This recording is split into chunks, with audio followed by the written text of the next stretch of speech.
Assalamualaikum warahmatullahi wabarakatuh. Halo Mas Bro dan Mbak Sis, balik lagi bersama saya Okina di Semandung Podcast, nggak asik. Kali ini saya telah kedatangan bintang tamu yang sangat luar biasa. Sudah ada Ibu Indah sebagai Kepala SMA Negeri 1 Kedunguni. Halo Ibu. Halo Akina, apa kabar? Akina? Alhamdulillah. Kalau Bu Indah sendiri gimana kabar? Alhamdulillah baik, sehat ya. Kali ini kita akan berbincang-bincang mengenai topik yang masih hangat-hangatnya nih Bu di dunia pendidikan Indonesia. Apa itu Akina? Yaitu kurikulum merdeka. Oh iya, oke. Mungkin banyak yang belum tahu nih Bu. Sebenarnya kurikulum merdeka itu apa Bu? Kurikulum merdeka ini kurikulum baru ya yang diterapkan oleh pemerintah. Kenapa disebut kurikulum merdeka? Karena di sini kita memfasilitasi siswa agar belajar secara merdeka. Artinya sesuai dengan passion mereka, sesuai dengan keinginan mereka, bakat dan minat mereka. Ya, harapannya mereka bisa belajar dengan senang ya karena itu sesuai dengan passion dan ketertarikan mereka. Oke. Ya. Nah, kalau di kurikulum merdeka sendiri ini apakah ada perbedaan dari kurikulum sebelumnya Ibu? Ya, ada beberapa perbedaan yang signifikan. Pada kurikulum merdeka itu untuk pembelajarannya dibagi menjadi 3 Okina. Menjadi 3? Iya, yang pertama adalah intrakurikuler, kemudian pembelajaran proyek dan ekstrakurikuler. Okay. Kalau pada kurikulum lama kan hanya intrakurikuler dan ekstrakurikuler. Nah, kali ini yang membedakan adalah ada pembelajaran proyek. Pembelajaran project. Nah, project itu apa tuh Bu? Apakah seperti Go YouTube yang telah dilaksanakan oleh SMA Negeri 1 Kedunguni atau bagaimana? Jadi begini, pembelajaran project itu adalah pembelajaran yang disetting pada saat jam pembelajaran. Artinya itu menjadi satu bagian ya di pembelajaran anak-anak di sekolah ya pada pagi sampai siang hari ini. Nah, project di sini adalah dalam rangka untuk menguatkan profil pelajar Pancasila. Ya, oke.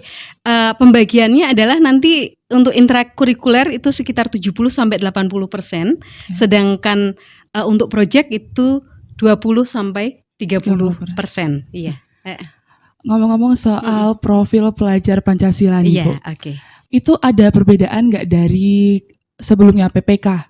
Oh iya. Dan apa aja sih yang termasuk dalam nilai-nilai profil pelajar Pancasila, Bu? Oke, iya. Pada profil pelajar Pancasila itu ada beberapa value atau nilai yang ingin dikembangkan ya. Oke, kalau kita buat akronimnya adalah Bernego KKM. Ada yang tahu apa itu Bernego KKM? Kita tahu enggak? Sedikit tahu ya. Iya. Ya, Bernego KKM. Bernya adalah beriman, bertakwa dan berakhlak mulia. Kemudian N-nya adalah berkebinekaan global. Kemudian G-nya adalah gotong royong. K yang pertama kreatif, K yang kedua kritis ya, bernalar kritis. Harapannya anak-anak nanti tumbuh menjadi anak-anak yang bernalar kritis. Dan M-nya adalah apa? Ayo mandiri. Bagus. Ya, bernego KKM. Iya, okay. Bernego KKM. Nah, itu nilai-nilai yang akan kita kuatkan ya pada proses pembelajaran, termasuk atau utamanya dalam pembelajaran proyek. Oke. Nah, kalau di kurikulum merdeka ini saya dengar-dengar nih Bu ya, tidak ada peminatan lagi. Itu benar atau tidak Bu? Iya, untuk kelas 10 nanti semuanya mendapatkan pembelajaran yang sama atau mata pelajaran yang sama. Ya, jadi tidak ada peminatan. Kalau pada kurikulum 2013 kan dari kelas 10 sudah diarahkan Oke, sesuai peminatan atau penjurusan, ada jurusan MIPA, ada jurusan IPS. Nah, kalau pada kurikulum merdeka nanti istilahnya tapi enggak peminatan Okina. Apa itu? Pemilihan mata pelajaran gitu ya. Nanti tiap siswa berhak memilih mapel apa yang akan mereka pelajari ya. That's why itu disebut kurikulum merdeka. Itu nanti di kelas 11 dan kelas 12 Okina. Oke. Satu pertanyaan lagi nih Bu. Ya. Kenapa sih tidak ada peminatan di kurikulum merdeka dan ada batas maksimum nggak dalam pemilihan mata pelajaran? Tapi Bu, tunggu dulu. Jangan dijawab dulu karena akan ada break dulu. Dan untuk Mas Bro dan Mbak Sis, tetap di Semandung Podcast, nggak asik. Hormat, senjata!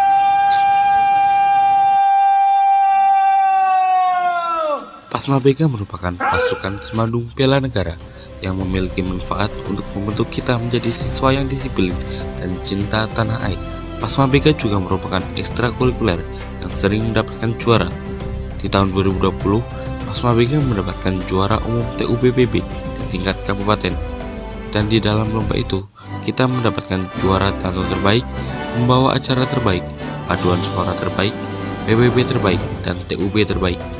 Pasmabega juga mendapatkan juara TUBBB 3 tahun berturut-turut dan menjadi wakil Kabupaten Pekalongan menuju Karisidenan, dan tahun 2020 kemarin mewakili Kabupaten Pekalongan di tingkat provinsi. Untuk hari latihannya Pasmabega itu biasanya dilaksanakan hari Senin dan Kamis tergantung situasi dan kondisi.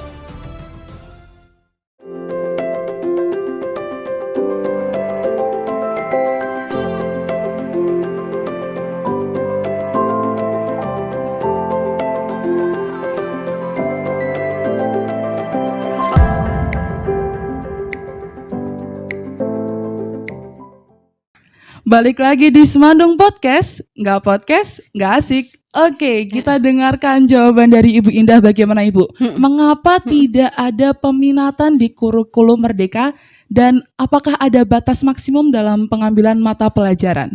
Oke. Mungkin perlu diluruskan ya Mbak Okina ya, bukan tidak ada peminatan tapi tidak ada penjurusan. Oh, tidak ya, ada penjurusan. Ya, pada kelas 11 itu adanya pemilihan mata pelajaran gitu ya. Oke. Kenapa tidak ada penjurusan begitu ya? Ya karena diharapkan ketika penjurusan kan anak-anak udah dipaksa, udah satu paket harus belajar katakan kalau IPA ya matematika, fisika, kimia begitu ya, dan IPS itu ada sosiologi, ada sejarah, itu kan satu paket. Nah, di sini diharapkan anak-anak ya belajar sesuai keinginan mereka. Nah, tadi kalau Mbak Okina tanya ada berapa batas maksimal untuk masing-masing yang tadi yang dulu itu ada penjurusan, misalnya katakan untuk pelajaran-pelajaran IPA itu maksimal diambil hanya 3. Hanya Ya, tiga di mata pelajaran mata IPA. pelajaran IPA atau mata pelajaran IPS. Nah, selanjutnya boleh memilih pelajaran yang dari IPS atau pelajaran-pelajaran umum begitu. Oke. Ya, ya. Nah, kalau untuk cara mengimplementasikan kurikulum Merdeka ini untuk mencapai tujuan profil pelajar Pancasila, Ibu, dengan kegiatan seperti apa? Yaitu memang tujuan pembelajaran atau standar kompetensi lulusan untuk kurikulum Merdeka ini adalah lahirnya pelajar dengan profil Pancasila. Ya, profil pelajar Pancasila gitu. Itu SKL yang baru itu seperti itu. Nah, kemudian pencapaian SKL itu atau untuk melahirkan generasi yang memiliki nilai-nilai Pancasila itu kita dibangun dari 3 tadi, intrakurikuler, proyek dan ekstrakurikuler. Nah, diharapkan di pembelajaran intrakurikuler itu nanti juga diharapkan bisa membangun siswa atau melahirkan siswa atau generasi yang memiliki tadi akronimnya Bernego KKM ya, beriman, berkebinekaan global, gotong royong, kreatif, kritis dan mandiri itu. Nah, ketika pada intrakurikuler guru-guru itu pembelajarannya sudah harus student centered. Itu harus benar-benar fokus ke siswa, aktivitas semuanya fokus ke siswa. Bagaimana pada pembelajaran intrakurikuler ini siswa itu terfasilitasi untuk pengembangan potensi dan bakat mereka. Jadi tidak zamannya lagi guru berceramah di depan kelas ya, seperti yang lalu-lalu ya. Ini PR-nya para guru ini ya. Guru itu sebagai ujung tombak bahwa untuk kurikulum Merdeka ini kita harus benar-benar serius untuk melahirkan generasi dengan nilai-nilai Pancasila yang menjadi pedoman hidup mereka gitu ya. Itu di intrakurikuler. Jadi student based center itu harus dikembangkan.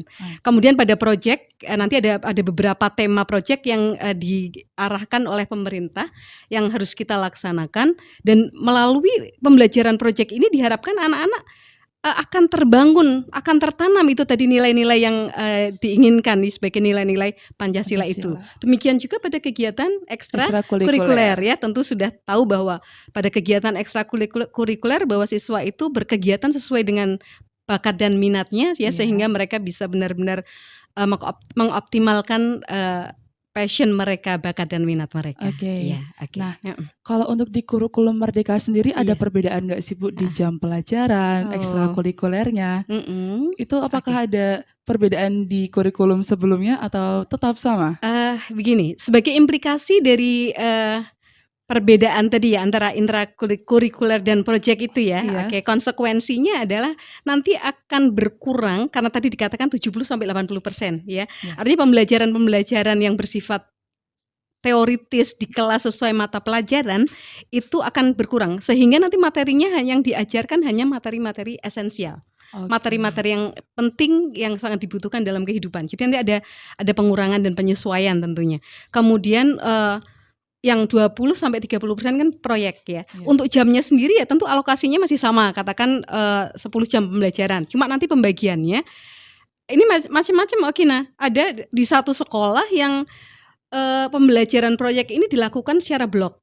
Secara blok. Iya, oke. Katakan dalam satu semester itu 1 bulan penuh tidak ada pembelajaran, tapi hanya pembelajaran proyek. Ya, jadi anak-anak itu sibuk mengerjakan proyek-proyek yang ditugaskan oleh guru. Ya, ada juga yang menggunakan sistem ya dibagi per harinya. Katakan jam pertama sampai jam ke-8 itu pembelajaran intrakurikuler, kemudian di siang hari jam ke-9, 10 itu anak-anak mengerjakan proyek. Kalau seperti ini kan tentu katakan satu semester itu ada 1 proyek atau 2 proyek seperti itu. Berarti memang ada jam khusus untuk membuat proyek tersebut ya? Betul. Ya, jadi siswa disediakan jam-jam khusus tertentu untuk mengerjakan proyek. Oke. Nah, tadi kan ada singkatan bernego KKM, Bu. Betul. Itu merupakan nilai-nilai dari profil pelajar Pancasila.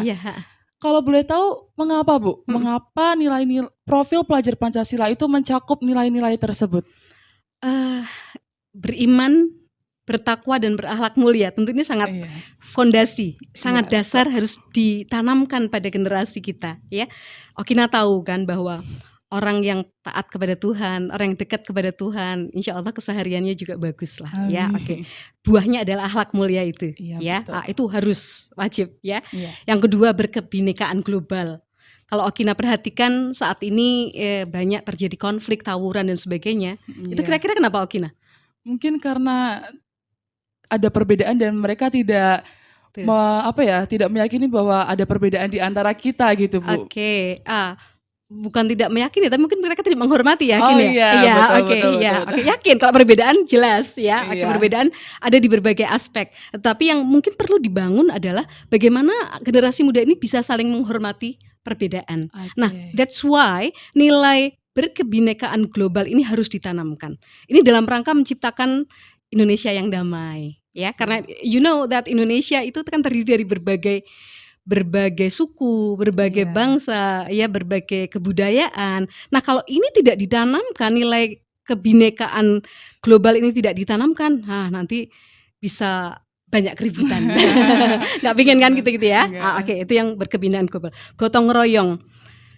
You know, sekarang di zaman serba gadget, tahu sendirilah Okina, teman-teman Okina seperti apa. Sibuk dengan gadget mereka sendiri-sendiri.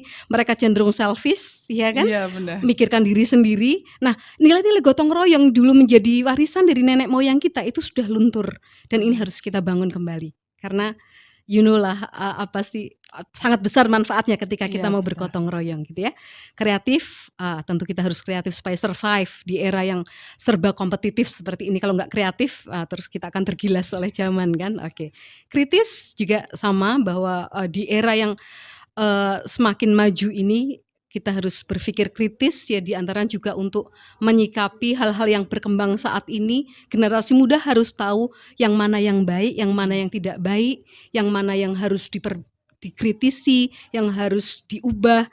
Ini perlu, karena kalau generasi muda itu cuek, tidak kritis ya, masa bodoh dengan keadaan, maka ya udah kita we will go nowhere, kita nggak akan kemana-mana. Mandiri, mandiri itu sangat penting, betul. Ya kan? Iya, di era yang serba kompetitif, serba perlu kerja keras. Kalau tidak mandiri, ya gimana kita mau maju. Kan susah ya, Bu, ya. Oke, ya. That's why nilai-nilai itu perlu ditanamkan ya, sebagai profil pelajar Pancasila. Oke. Kalau untuk sistem penilaian, Bu, ini banyak juga yang tanya ke saya, Bu, Oke. tentang sistem penilaian di kurikulum Merdeka. Tapi Ibu, kita harus ada jeda dulu nih, Bu. Jadi buat Mas Bro dan Mbak Sis, jangan kemana-mana, tetap di Semandung Podcast. Nggak podcast, nggak asik. Oke.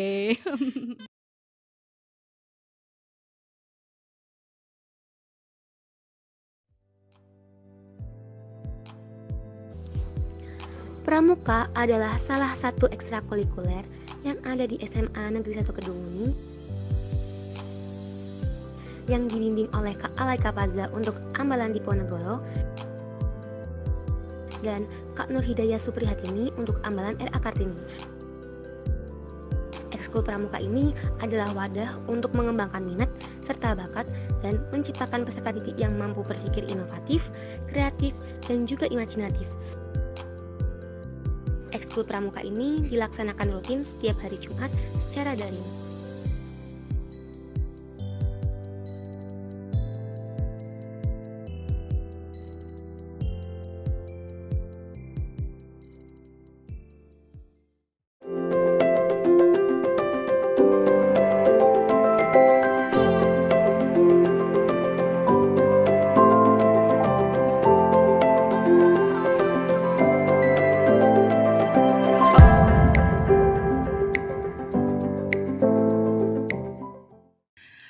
Balik lagi di Semandung Podcast, nggak asik.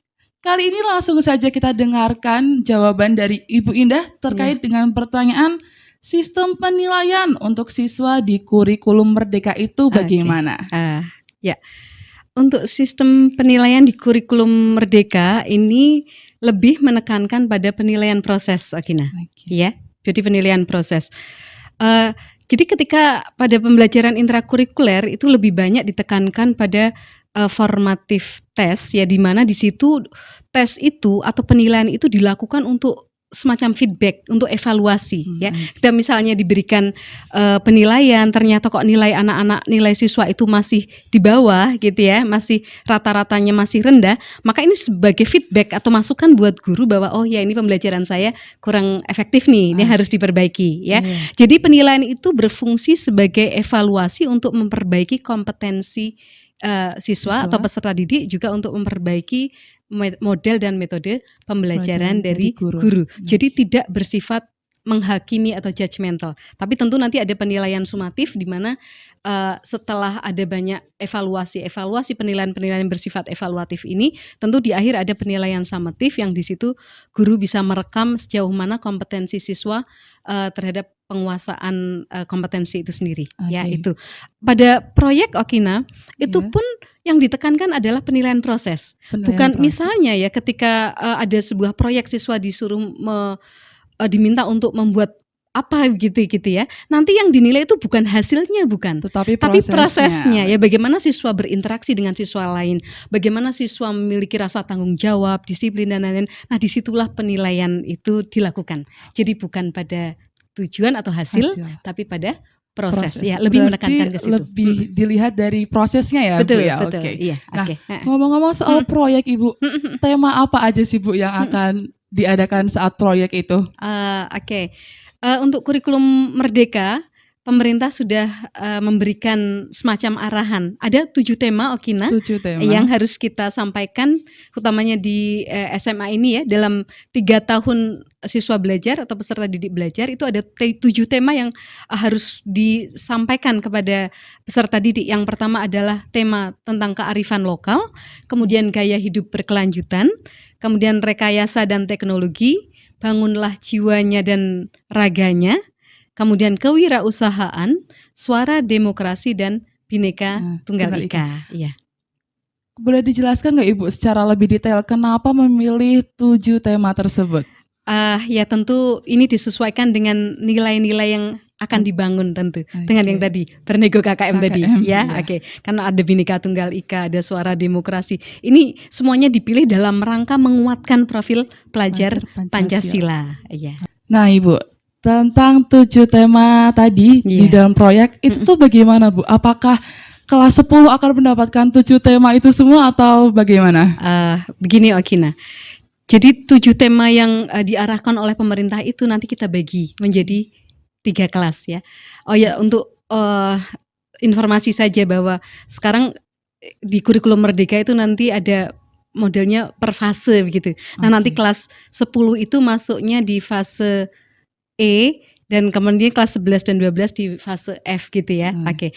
Atau kita ngobrolnya kelas aja dulu lah. Nanti akan familiar ketika kita sudah melaksanakan ya. Nah, dari 7 tema itu 3 tema nanti diberikan di kelas 10. Ya, kemudian 2 tema di kelas 11 dan di kelas 12 2 tema yang terakhir. Untuk pembagiannya terserah sekolah, disesuaikan dengan situasi, kondisi dan kebutuhan sekolah. Oke, kalau untuk pelaksanaannya itu kapan, Bu? Ya, pelaksanaannya yang tadi misalnya 3 tema ya, 3 tema di kelas 10 ya. Pelaksanaannya nanti dibagi 3 tema itu dibagi dalam 1 tahun. Dalam 1 tahun 3 tema. Iya, betul. 1 tahun 3 tema. Dan sebagai informasi Okina, untuk SMA 1 Kedung Buni ini kita sudah menentukan 3 tema untuk di kelas 10 nanti pada penerapan kurikulum Merdeka. Yang pertama adalah kewirausahaan. Kemudian yang kedua adalah Bhinneka Tunggal Ika. Dan yang ketiga adalah gaya hidup berkelanjutan. Akhirnya tahu enggak apa itu yang dimaksud gaya hidup berkelanjutan? Agak tahu tapi boleh dijelaskan secara detail ya Bu. Ya, gaya hidup berkelanjutan ini kaitannya dengan bagaimana kita menjaga kelangsungan bumi ini supaya lestari ya. Nanti kaitannya dengan pelestarian alam, dengan pengurangan sampah plastik dan sebagainya ya. Oke, itu. Nah, itu kalau seperti itu bukannya kita juga udah memulai ya Bu ya? Kita sudah belajar kurikulum Merdeka juga gak sih Bu di Semandung Go YouTube? Nah, sebentar Ibu. Untuk Semandung Go YouTube akan ada penjelasan dari Ibu Indah setelah jeda berikut ini. Tetap di Semandung Podcast, nggak asik.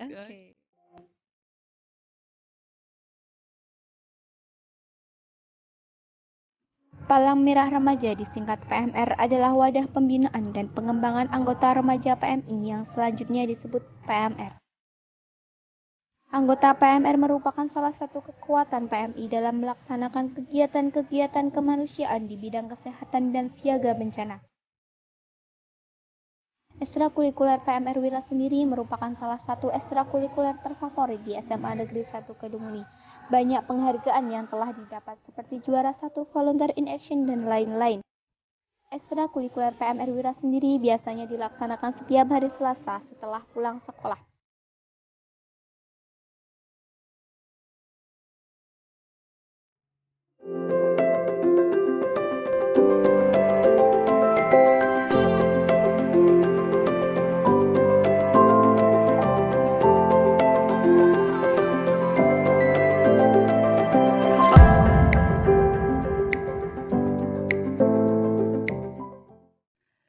Kembali lagi di Semandung Podcast, nggak asik.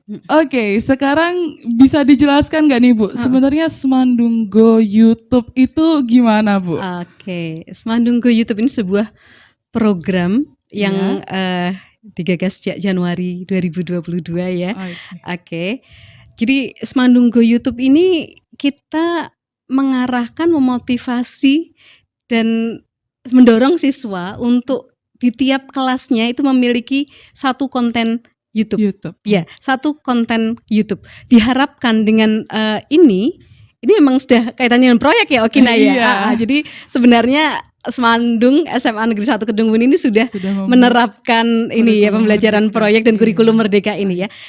Dengan program Semandung Go YouTube ini kita berharap bahwa pertama anak-anak atau peserta didik termotivasi untuk menyebarkan kebaikan lewat YouTube itu. Jadi kita arahkan agar mereka konten kreatif mereka itu berisi tentang hal-hal yang menginspirasi, hal-hal yang menginspirasi. Kemudian yang kedua adalah kita memfasilitasi anak-anak untuk mengembangkan potensi mereka, soft skill mereka karena dalam satu kelas ketika mereka harus membahas tentang mau mengangkat tema apa, kemudian nanti pembagian tugasnya seperti apa. Di situ ada banyak ada banyak hal Interaksi yang harus juga mereka ya. selesaikan, ada Iya. banyak masalah yang muncul. Nah, di situ Betul. diharapkan anak-anak akan menjadi semakin dewasa ya dengan melaksanakan proyek itu. Dan alhamdulillah Okina tentu tahu ya. Iya. Dari kemarin memang kelas 12 tidak kita wajibkan, hanya kelas 10 dan 11 ya, karena kelas 12 tapi ada yang mengirim ya Okina ya, Iya, seni ada. ada ya. Karena kelas 12 biar fokus ke ujian. Karena ini semester terakhir kemarin Januari itu, dari kelas 10 dan 11 dari 20 kelas ya Okina ya, di kita 20 kelas semuanya sudah mempunyai konten kreatif. Iya, dan bagus-bagus loh. Anda pemirsa bisa lihat nih Jumat kreatif ya, Iya, kayaknya Jumat hashtagnya Jumat kreatif di SMA 1 Kedung Muni sebagai bagian dari atau hasil dari program Semandunggo YouTube ini ya patut kita apresiasi lah. Mungkin di awal ini masih perlu banyak perbaikan, tapi kita harus apresiasi anak-anak juga luar biasa. Tiap kelasnya bisa memunculkan satu konten kreatif di YouTube. Ya, dan saya yakin ini banyak manfaatnya untuk anak-anak ya. Oke, kalau dikaitkan dengan proyek atau tema-tema proyek di IKM ini atau di kurikulum Merdeka ini ya banyak hal yang kita sudah terapkan sebenarnya. Iya, sebenarnya kita juga udah banyak secara tidak sadar sudah kita terapkan juga ya Bu ya kurikulum Merdeka ini ya. Ini cuma semakin dimantapkan dengan adanya kurikulum Merdeka. Betul. Oke Bu.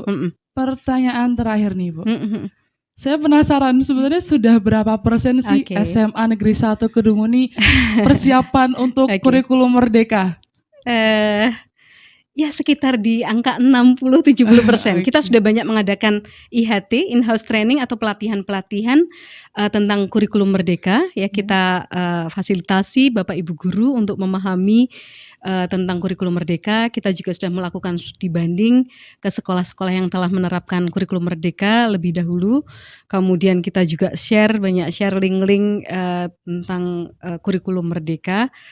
Kita juga sudah sosialisasikan kepada warga sekolah termasuk siswa bahwa pada tahun ajaran 2022-2023 kita akan menerapkan kurikulum Merdeka ya. Mudah-mudahan nanti bisa berjalan dengan lancar ya. Amin.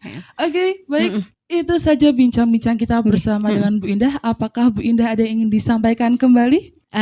Ya Okina, kita dari SMA Negeri 1 Kedung Muni ya. Hari ini kita coba memperkenalkan slogan kita yang baru yang diharapkan ini bisa memotivasi semua warga sekolah untuk menjadi lebih baik ya.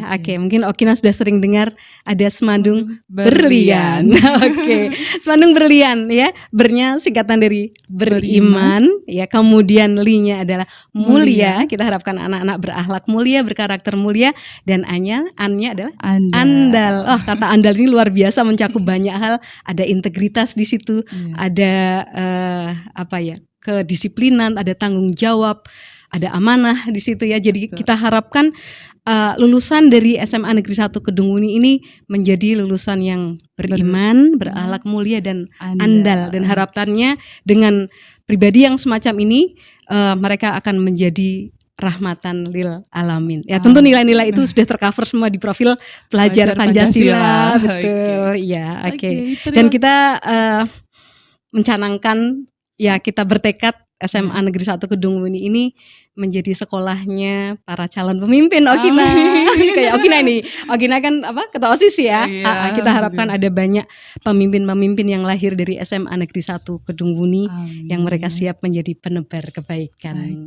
Dan semoga siswa-siswi SMA Negeri 1 Kedung Muni bisa menjadi orang yang mempunyai berlian ya, beriman, mulia dan juga andal. Baik, terima kasih Bu Indah sudah hadir di Semandung Podcast. Sama-sama, dan semoga yang tadi disampaikan dapat dipahami dan dapat bermanfaat buat kalian semua. Dan sampai jumpa di podcast berikutnya di Semandung Podcast. Nggak podcast, nggak asik. Luar biasa.